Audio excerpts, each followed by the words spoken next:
En 10 ans en France, la consommation de bœuf a chuté de 7%. Normal, la viande rouge se paye cher. Son prix a flambé de 24% sur la même période. 2 fois moins cher, les viandes blanches, poulet, dinde ont encore la cote. Mathieu est boucher à Oberhofen-sur-Moder. Impossible pour lui de ne pas répercuter la hausse des prix de la viande rouge pour le plus grand mécontentement de ses clients. Déjà le prix du bovin lui-même, le coût parfois augmente. Après on a l'essence qui augmente, ça par contre, donc comme on cherche directement chez le paysan, le trajet pour nous c'est le même, la consommation d'essence est plus importante.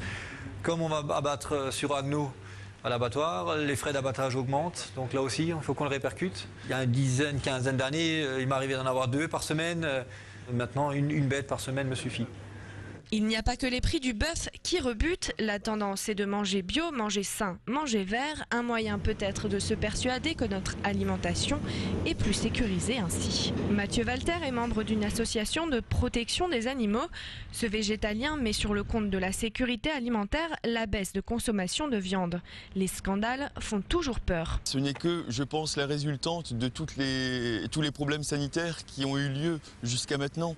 Vous aviez l'encéphalite spongiforme, la maladie de la vache folle, vous avez des grippes aviaires, vous avez actuellement les problèmes de dioxine sur des poulets en Allemagne.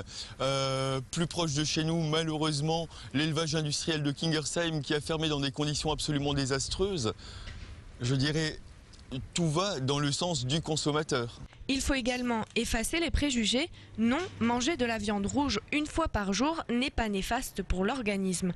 Le bœuf aujourd'hui n'est plus le steak des années 70. Il faut aussi dire, et ça les gens ne savent pas assez, c'est que la qualité des viandes a beaucoup évolué dans le bon sens. Les viandes sont beaucoup moins grasses aujourd'hui qu'elles ne l'étaient il y a 30 ou 40 ans. Parce que les espèces animales ont changé, parce qu'il y a une sélection qui s'est faite, parce que les bouchers, les gens qui produisent, les éleveurs sont sensibles à cela. Alors pour moi médecin, oui, on peut manger de la viande. C'est un paradoxe, moins de pièces de boucher dans les assiettes, mais plus de viande préparée ou dans des plats cuisinés. Preuve encore que la société de consommation veut toujours aller plus vite. C'est pas mieux sur le front des fruits et légumes. Seuls 40% des Français suivent les recommandations de l'OMS d'en manger au moins 400 grammes par jour.